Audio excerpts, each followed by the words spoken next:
మీ ఎలాంటి వ్యాపార ప్రకటనలకైనా వెంటనే మా ఛానల్ సంప్రదించండి. ప్రస్తుతం మనతో పాటు ప్రముఖ ఆధ్యాత్మికవేత్త వేదిక్ ఆస్ట్రాలజర్ కోనుగొట్ల సురేష్ బాబు గారు ఉన్నారు. గురువుగారితో మాట్లాడేద్దాం. నమస్కారం గురుగారు. మణికంఠ గారు నమస్కారం అండి. గురుగారు, 2026 ఆంగ్ల నూతన సంవత్సరం జనవరి నుంచి డిసెంబర్ వరకు తులారాశి వాళ్ళకి ఏ విధంగా ఉంటుంది? వీళ్ళీ సంవత్సరం ఎటువంటి జాగ్రత్తలు తీసుకోవాలి? సో ఫస్ట్ 2025 సంవత్సరంలో బాగున్న రాశుల్లో ఒక రాశి తులారాశి అండి. చాలాసార్లు చెప్పున్నాను, మధ్యలో 1-2 నెలలు ఇబ్బందులు పడ్డారు తప్ప, బట్ ఓవరాల్గా బాగున్న రాశులు ఇది ఒక రాశి. అయితే 26లో కూడాను బాగున్న రాశుల్లో కంపేర్ ఫస్ట్ 4 రాశులు ఇది ఒక రాశి. అంటే కొన్ని రాశులు కొంచెం బాగుండవు, కొన్ని బాగుంటాయి, కొన్ని యావరేజ్గా ఉంటాయి. ఈ బాగున్న కేటగిరీల రాశుల్లో ఇది తులారాశి ఒకటి. ఫస్ట్ 2025 సంవత్సరంతో కంపేర్ చేస్తే జనరల్గా 2026 సంవత్సరం జనరల్గా బాగుంటుంది. దానికి కారణం ఏమంటే, మనకి ప్రతి ఒక్కరికి నాయకత్వ లక్షణాలు ఉంటాయి, ఏదో సాధించాలన్న ఒక తపన ఉంటుంది, రిస్క్ చేద్దామన్న ఒక ఎబిలిటీ ఉంటుంది. ఇది మంచికి వాడుకోవచ్చు, చెడుకి వాడుకోవచ్చు, బట్ జనరల్గా పాజిటివ్ సెన్స్లో కనుక చూసుకుంటే కొత్త ప్రాజెక్టులు తీసుకుందాం, కొత్తగా అసైన్మెంట్లు తీసుకుందాం, కొత్తగా ఏదన్నా వెంచర్లు వేద్దాము, బిజినెస్లు స్టార్ట్ చేద్దాము, కొత్తగా ఏదైనా చేద్దాము అన్న ఒక తపనతో, ఒక పట్టుదలతో ఉండి సాధించుకోవడానికి ముందుకెళ్ళిపోయే సంవత్సరం 2026. తులారాశి వాళ్ళకి సహజంగా ఈ రాశి కూడా చాలా బాగుంది. కంబైన్ చేసి చెబితే తులారాశి వాళ్ళకి 10 రెట్లు జీవితంలో ముందుకు దూసుకొని పోగల సామర్థ్యము, ప్లానెటరీ యొక్క స్థితిగతులు అనుకూలంగా ఉన్నాయి. వీళ్ళకి రెస్ట్ అనేది వీళ్ళ చేతిలో ఉంటుంది. ఎవరైనా లేదు అని అనుకుంటే ఇమ్మీడియట్గా స్క్రీన్ మీద కనిపిస్తున్న నెంబర్కి కాల్ చేసి జాతకం చూపించుకోండి, ఎందుకు లేదు, మాలో ఏం లోపం ఉంది అనేది. ఇక్కడ గోచార ఫలితాలు చెప్తాం. ఇండివిజువల్ జాతకంలో చాలా దోషాలు ఉంటాయి.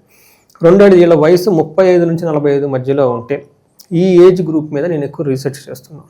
ఈ సంవత్సరంలో 2-3 రాసులు ఈ ఏజ్ గ్రూప్ వాళ్ళకి ఎక్కువ చేస్తున్నాం. మనకి ఇది మిడ్ లైఫ్ క్రైసిస్ అంటారు ఇంగ్లీష్లో, కానీ మనం అలా చూడం. ఏంటంటే వాళ్ళకి ఎస్కేపిజం. ఎందుకు 10 సంవత్సరాల ఎక్స్పీరియన్స్ ఉండి ఒక మేనేజర్ లాగా ఉండి ఇబ్బందులు ఎందుకు పడుతున్నారు? ఏదో ఒక రీజన్ ఉండాలి కదా. చదువుకున్నారు, జాబులు చేసుకున్నారు, ఒక స్టెబిలిటీ వచ్చింది, ఒక మెచ్యూరిటీ వస్తుంది, కానీ ఇప్పుడు ఎందుకు ఇబ్బందులు పడుతున్నారు? What went wrong? సేమ్ మనిషి, సేమ్ డిగ్రీ, సేమ్ పొజిషన్, ఏదో ఉండాలి కదా అబ్స్ట్రక్షన్. అది ఏంటి అన్న దాని మీద రీసెర్చ్ చేసుకొని జ్యోతిష శాస్త్రం సూపర్గా మనకు క్లూస్ ఇస్తుంటే అదంటూ ఐడెంటిఫై చేసుకొని ముందుకు పోవటానికి. మనం అదే వేరే కనుక ఇది mid life crisis, hormonal changes, అది ఇది అనుకుంటూ ఉంటారు, కానీ బట్ అది కాదు. ఆ టైంలో ఎందుకు వస్తుంది చాలామందికి రావు కదా, కొంతమందికి ఎందుకు వస్తుందో చూపించుకోవాల్సిన విషయం చాలా ముఖ్యం. ఎందుకు ఈ విషయం చెప్తున్నాను? ఈ రాశి వాళ్ళకి ప్లానెటరీ కాంబినేషన్ చాలా బాగుంది. స్టిల్ ఏదైనా ఉంటే ఇండిపెండెంట్ జాతకం చూపించుకోవాలి, అందులో మనకి ఇంకా క్లీన్గా తెలుస్తుంది. అదే కొన్ని గ్రహాలకు ప్లానెటరీ కాంబినేషన్ బాగలేదు కాబట్టి ఏది జరిగినా ఆ ప్లానెట్స్ మీద దోసేస్తుంటాం. శని బాగలేదు, గురువు బాగలేదు, ఇది బాగలేదు అని. వీళ్ళకి అలా చెప్పడానికి లేదు. సో సంథింగ్ బియాండ్ అనేది ఏంటో కొన్ని శాపాలు, తర్వాత కాలసర్పదోషాలు, ఇవన్నీ ఉంటాయి. ఈ టైంలో వాళ్ళకి ఎఫెక్ట్ అవుతూ ఉంటాయి. అదొక థియరీ ఉంటుంది. నీకు ఉద్యోగం ఇచ్చాను, జాబ్ ఇచ్చావు, కుటుంబం ఉంది, అంతా ఉంది, ఇప్పుడు ఏం చేయాలి? ఇంకో ఆబ్లిగేషన్ ఉంటుంది కదా మనకి, పూర్వజన్మలో చేసిన కర్మలు, పితృకర్మలు, కాలసర్పదోషాలు, ఇవన్నీ తీసుకోవాల్సిన బాధ్యత కూడా మీదే కదా. డబ్బులు ఉన్నాయి, అన్నీ ఉన్నాయి, మమ్మల్ని ఎందుకు నెగ్లెక్ట్ చేస్తున్నావు అన్న ఒక కోపంతో వాళ్ళు ఉండి మళ్ళీ ట్రబుల్ చేయడం స్టార్ట్ చేస్తారు. ఈ రాశి వాళ్ళు ఇన్ కేసు ఎక్కడైనా కనుక నార్మల్గా ఉంటే గో హెడ్, ఆగిపోయాము, లేదంటే ఒక స్టేజ్కి వచ్చేసి మళ్ళీ కిందకి వెళ్తున్నాం, లేదంటే మధ్యలో స్టాగ్నేటెడ్గా ఉన్నామని అనిపిస్తే ఇమీడియట్గా కాల్ చేయాలి. దాని గురించి ఎక్స్క్లూజివ్ రీసెర్చ్ చేస్తూ, చాలా లిటరేచర్ తీస్తూ, చాలా పూజలు అవన్నీ చేపిస్తూ ఉన్నాను. గుడ్ రెస్పాన్స్ కూడా వస్తుంది నాకు. తులారాశి కనుక చూసుకుంటే చిత్తా 3-4 పాదాలు, అశ్విని 1, 2, 3, 4 పాదాలు, విశాఖ 1, 2, 3 పాదాలు అంతా ఈ రాశిలో ఉంటారు. పేరు బలం ప్రకారం చూసుకుంటే రా, రీ, రు, రే, రో, తా, తీ, తూ, తే అన్న అక్షరాలంతా కూడా ఈ తులారాశిలో ఉంటారు. నెక్స్ట్ వీళ్ళకి శని యొక్క గ్రహం, గురు గ్రహం, రాహుకేతుల యొక్క గ్రహాలు కనుక చూసుకుంటే శని వీళ్ళకి మీనరాశిలో కరెక్ట్గా 4వ ప్లేస్లో, గురువు మిథున రాశి, తర్వాత జూన్ తర్వాత కర్కాటక రాశికి వెళ్తున్నారు. వీళ్ళకి కుంభరాశిలో రాహు ఉన్నారు, సింహరాశిలో కేతు ఉన్నారు. ఈ యొక్క స్థితి వీళ్ళ రాశి నుంచి కనుక చూసుకుంటే 6వ స్థానంలో శని ఉన్నారు. మనకి మహర్షులు ఏం చెప్తారంటే సంస్కృతంలో సూక్ష్మ గోచరం, లఘు గోచరం ఒక కాన్సెప్ట్ ద్వారా చిన్న మాటల్లో టోటల్గా ఎలా ఉందో చెప్తారు. శని వల్ల ఏమంటారు? సపత్న క్షయం, ధనహాని, శోకం, సౌఖ్యం, సుఖప్రాప్తి అని చెప్తారు. ఈ మాటల్లో టోటల్ ఇరంతా ఇందులోనే పెట్టేశారు. ఇక్కడ సపత్న క్షయం అంటే ఏంటంటేనండి, శత్రువులు ఇళ్ళని ఏమీ చేయలేరు, అది ఫస్ట్ పాయింట్. రెండో పాయింట్ సుఖ ప్రాప్తి, కంఫర్టబుల్గా లగ్జరీగా ఉంటారు. లక్ వీళ్ళకి యాక్టివేట్ అవుతుంది. ట్రిగ్గర్ లక్కీ ఫీల్ ఉంటుంది. లక్కీ భాస్కర్ మూవీ లాగా వీళ్ళకి లక్ యాక్టివేట్ అయిపోతుంది. ఏ పని చేసినా ధనం కలిసి వచ్చేస్తుంది. నెక్స్ట్ వీళ్ళకి అది జూన్ వరకు. జూన్ తర్వాత ధనం ఫ్లో అంత ఉండదు. తర్వాత గురువు కూడాను జూన్ వరకు 9వ స్థానంలో ఉండి లక్ ఇస్తున్నారు. ఇప్పటిదాకా మనం ఏదైతే చెప్పుకున్నామో అవన్నిటికీ లక్ ఫ్యాక్టర్ అయిపోయి ఈజీగా వాళ్ళకి ఎన్కాష్మెంట్ చేసుకుంటారు. ఇందులో మనకేం చెప్తారంటే అర్ధచ్చ స్వకులాచార స్వగృహ లాభ సుఖ భోజనం నిత్య స్త్రీ జన సంపర్క నవమస్తేద్ భవేద్ గురు అంటారు. ఈ టైంలో వీళ్ళకి ధనం వచ్చే అవకాశం ఎక్కువగా ఉంటుంది. కులాచారాలని, ధర్మాలని, పద్ధతులను ఫాలో అవుతూ ఉంటారు. గృహంలో చాలా లాభప్రదంగా ఉంటుంది. భోజనం చేస్తారు. నిత్య స్త్రీ జన సంపర్క, జెంట్స్ అయితే చక్కగా లేడీస్తో ఇంటరాక్ట్ అవుతూ ఉంటారు. లేడీస్ అయితే కనుక జస్ట్గా వాళ్ళ ఫ్యామిలీ మెంబర్స్ కానీ బయట వాళ్ళతో చక్కగా ఇంటరాక్ట్ అవుతూ ఉంటారు. అదృష్టంగా ఉండి వెళ్ళిపోతూ ఉంటారు మనం చెప్పుకోవాలి. అంటే గురువు శనులు ఇద్దరు చాలా చక్కగా యోగ్యతను ఇస్తూ ఉన్నారు వీళ్ళకి. అలానే కేతు కూడా వీళ్ళకి విపరీతమైన సంపదలని, ఆధ్యాత్మిక శక్తిని, అనుకున్నదంతా సాధించుకునే కెపాసిటీని ఇస్తున్నారు. ఓన్లీ ఒక రాహు మాత్రం వీళ్ళకి పాక్షికంగా ఇబ్బంది పెడుతూ ఉన్నారు. అయితే జూన్ తర్వాత గురువు ఏం చేస్తున్నారంటే ధాన్యనాశో ధనచ్ఛేద వృధా సంచారం భయం స్వజనై దోషణం అని చెప్తూ ఉంటారు. స్వజనై దోషణం దశమస్తే భవేద్ గురువు అంటారు. 10వ ఇంట్లో కనుక గురువు ఉంటే ఏమవుతుందంట, ధాన్యం అంతగా ఎక్కువగా ఉండదు, ధనం అంత ఎక్కువగా ఉండదు, వృధాగా ప్రయాణాలు చేసే అవకాశం ఎక్కువగా ఉంటుంది. వీళ్ళని నమ్మిన ఎంప్లాయీస్ కానివ్వండి, కుటుంబ సభ్యులు అప్పటిదాకా ఆహా ఓహో అన్నవాళ్ళు వీళ్ళని తిట్టడం స్టార్ట్ చేస్తారు. ఇది ఒకటి గమనించుకోవాలి. నెక్స్ట్ మనకి ఇప్పటిదాకా అందరూ అన్ని గ్రహాల గురించి చెప్పుకున్న లాస్ట్లో మనకి రాహు ఉండడం తోటి పాక్షికంగా ఇబ్బంది, పాక్షికంగా మంచి చేస్తారు. ఫస్ట్ ఏం చేసే గుడ్ ఏంటంటేనండి నృణాం పూజ్యం అంటారు. అంటే వీళ్ళ పై బాసులతోటి లేదంటే గవర్నమెంట్ ఆఫీషియల్స్ తోటి మంచిగా గౌరవం పొందుతారు రాహు వల్ల.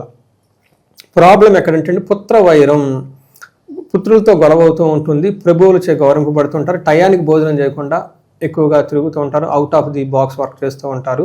కొంచెం వీళ్ళకి ఎడిక్షన్స్ టూ మచ్ ఎక్కువగా చేసే అవకాశం ఎక్కువగా ఉంటుంది. ఇది మనకి తులారాశి వాళ్ళు ఓవరాల్గా కనుక చూసుకుంటే అలా ఉందో చెప్పచ్చు.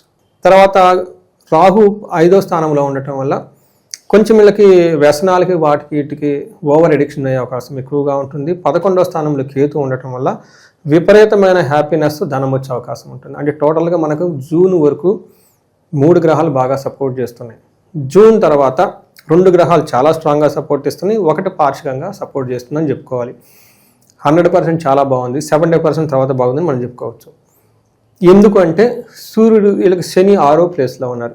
శని 6వ ప్లేస్లో ఉండటంతో ఏమవుతుందంటే ధనధాన్యాభివృద్ధి, బంధు సంతోష వర్ధనం, శ్రీ సౌఖ్యం, గృహ నిర్మాణం, షష్టమస్తే గతి శని అంటారు. 6వ స్థానంలో శని ఉంటే ఏమవుతుందంటే వీళ్ళకి ధనధాన్యాభివృద్ధి అర్థమైపోతుంది. నెక్స్ట్ బంధు సంతోషం, బంధువులతో సంతోషంగా ఉంటారు. వర్ధనం, వృద్ధిలు చెందుతూ ఉంటారు. ఇది కూడా అర్థమవుతుంది. శ్రీ సౌఖ్యం, ఎవరైతే జెంట్స్ ఉన్నారో వాళ్ళ ఇంట్లో కుటుంబ సభ్యులు కానివ్వండి, బయట వాళ్ళతో కానివ్వండి చక్కగా సౌఖ్యంగా ఉంటారు. అంతకుముందు గొడవలు ఏమన్నా అయ్యి ఉంటే గొడవలన్నీ పోతాయి. గొడవలు అయితే ఏమీ కావు. తర్వాత ఇంకే జెంట్స్, లేడీస్కి అయితే జెంట్స్ ద్వారా సేమ్. తర్వాత ఏమవుతుందంటే గృహ నిర్మాణం, ఇది మోస్ట్ ఇంపార్టెంట్. ఈ రాశి వాళ్ళు ఖచ్చితంగా ఇల్లు కట్టుకొని తీరుతారు. ఇల్లు కొనటము, స్థలం కొనటం ఏదో చేసేస్తారు, ఇంకా అందులో డౌటే లేదు వీళ్ళకి. ఇది అంటే శనిలకి చక్కగా యోగ్యతను ఇస్తూ ఉన్నాడు. ఇక సంవత్సరం మొత్తం కూడా ఇంకా విశేషంగా కలిసి రావాలంటే ఎటువంటి పరిహారాలు తులారాశి వాళ్ళకి అత్యవసరం అంటారు గురుగారు? సో తులారాశి చూసుకుంటే ఏదైనా పరిహారం చేయాలనుకుంటే జూన్ తర్వాత గురువు సరిగా లేరు కాబట్టి గురువుకి సంపూర్ణ శాంతి పూజలు చేయించుకోవటం. సంపూర్ణ శాంతి పూజలు అంటే వీళ్ళకి జపాలు, దానాలు, తర్పణాలు చేసుకుంటూ ఉండాలి. తారాదేవి యొక్క జపం చేయించుకోవడం చాలా ఇంపార్టెంట్. వీళ్ళు గురువుకి సంబంధించిన గురువు పాదుక స్తోత్రం కానివ్వండి, లేదంటే ఆశ్రమాలు, మఠాలు విజిట్ చేయటం, వీళ్ళకి చిన్నప్పుడు గురువులు ఎవరైనా కనిపిస్తే వాళ్ళకి ఆశీర్వాదం తీసుకోవటం, గురువులకి దానాలు చేయటం, ఆశ్రమాలకు దానాలు చేయటం, బట్టలు ఇవ్వటం, ఇవన్నీ చేస్తూ ఉంటే కలిసి వస్తూ ఉంటుంది. ఎక్కువగా దానాలు చేస్తూ ఉండాలి.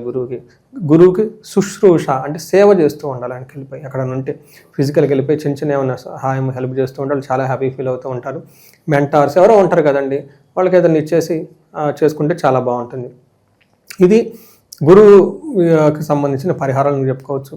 వీళ్ళకి రాహు 5వ స్థానంలో ఉండటంతో ఓవర్ ఎడిక్షన్స్ అయ్యే అవకాశం ఎక్కువగా ఉంటుంది. కాబట్టి వీటికి సంబంధించి చండీ పారాయణ, చండీ హోమము, దుర్గా సప్తాశ్లోకి మంత్రము లేదంటే దుర్గా కవచం అనడం ఇవన్నీ చదువుకుంటూ ఉంటే చాలా బాగుంటుంది. వీటితో పాటు ఇండిపెండెంట్గా వ్యాపారంలో ఎవరికైనా ధనం కలిసి రావట్లేదు, లేదంటే మల్టీ సోర్సెస్ ఆఫ్ ఇన్కమ్ కావాలి, మాకు ఏదో ఒకటే లైఫ్లో జీవితంలో ఇన్కమ్ ఉంది, పెద్ద ఎదుగులేదు. So depending on one is always danger అండి. సెకండ్ స్ట్రీమ్ పెట్టుకోవాలి. అలా అని జాబ్ వదులుకోవటంలో ఇష్టం లేదు. కొంతమంది భార్య పేరుతోనో వాళ్ళ పేరుతో బిజినెస్ స్టార్ట్ చేస్తూ ఉంటుంది, ఆల్వేస్ గుడ్ అండి. అలా సెకండ్ ఇన్కమ్ కావాలి, లేదంటే కొత్తగా ఇంకా ఆపర్చునిటీస్ కావాలనుకున్న వాళ్ళు స్వర్ణలక్ష్మి విశేష హోమం చేయించుకున్న, స్వర్ణలక్ష్మి సంపూర్ణంగా హోమం చేయించుకున్నా కానీ ఇలా విపరీతంగా ధనం కలిసి వస్తుంది. హెల్త్ కోసం మృత్యుంజయ పాశుపత అభిషేకం చేయించుకుంటే చాలా మంచిది. పెళ్లి కాకుండా ఎవరిని ఇబ్బంది పడుతూ ఉంటే విశ్వావశు గంధర్వరాజం, లేదంటే కన్యా పాశుపత అభిషేకము, లేదంటే ఇలా పాశుపత అభిషేకాలు అవన్నీ చేయించుకుంటూ ఉంటే చాలా చక్కగా లైఫ్లో ముందుకెళ్ళే అవకాశం ఎక్కువ ఉంటుంది ఈ రాశి వాళ్ళకి. ఓకే, ఓవరాల్గా తులారాశి వాళ్ళకి 2026 ఎలా ఉంటుంది అనేది చాలా బాగా వివరించారు. హోప్ఫుల్లీ అంత మంచిగా జరగాలని కోరుకుందాం. ధన్యవాదాలు. ధన్యవాదాలండి.